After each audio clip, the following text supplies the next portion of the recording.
নমস্কার বন্ধুরা, আজ আমি তৈরি করেছি চিংড়ি মাছের ভাপা। এটি বানানোর জন্য আমি এখানে কিছুটা পরিমাণে চিংড়ি মাছ নিয়েছি। মাছগুলো ভালো করে ধুয়ে জল ঝরিয়ে নেওয়ার পরে এর মধ্যে দিয়ে দিলাম পরিমাণ মতো লবণ এবং হলুদ।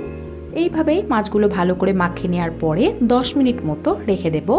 মিক্সিং জারের মধ্যে নিয়ে নেব 2 চামচ কালো সর্ষে, 3টে কাঁচা লঙ্কা, সামান্য পরিমাণে জল দিয়ে নিয়ে মশলাটা ভালো করে তৈরি করে নিতে হবে। এবারে এই মশলার মধ্যে আরও কিছুটা জল দিয়ে নিয়ে ভালোভাবে ছেঁকে নেব। সর্ষের খোসাগুলো আমি এখানে বাদ দিয়ে দিচ্ছি, তার জন্যই ছেঁকে নিলাম। এবারে এই মিশ্রণটা আমি একটা সাইডে রেখে দেব।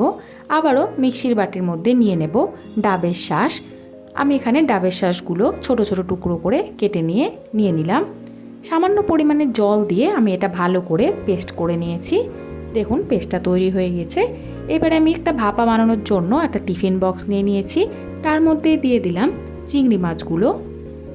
দিয়ে দেবো এবারে সর্ষে বাটার জলটা, যেটা আমি ছেঁকে নিয়ে রেখেছিলাম।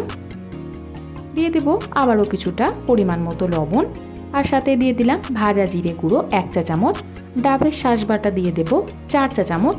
খুব বেশি দিয়ে দিলে ভালো লাগবে না, তার জন্যই 4 চা চামচ মতো ব্যবহার করেছি। ভালো করে মিশিয়ে নেব এইভাবেই। এবার এর মধ্যে দিয়ে দেব কাঁচা সর্ষের তেল, সাথে দিয়ে দেব 2 থেকে 3টে চেরা কাঁচা লঙ্কা। এইবারে এইভাবে টিফিন বক্সের মুখটা লাগিয়ে নিয়ে আরও 5 মিনিট মতো রেখে দেব। কড়াইতে কিছুটা পরিমাণে জল দিয়ে দিয়েছি, ঢাকা দিয়ে ভালো করে ফুটিয়ে নেব। এইবারে এর মধ্যে একটা স্ট্যান্ড বসিয়ে দিয়ে টিফিন বক্সটা বসিয়ে দিতে হবে। এইভাবেই ঢাকা দিয়ে আমি প্রায় 20 মিনিট মতো ভাপ দিয়ে নেব। 20 মিনিট বাদে টিফিন বক্সটা আমি নামিয়ে নিয়েছি। হালকা ঠান্ডা হয়ে আসলে টিফিন বক্সের বাটিটা খুলে নিয়ে দেখালাম। দেখুন চিংড়ি মাছের ভাপা একদম তৈরি।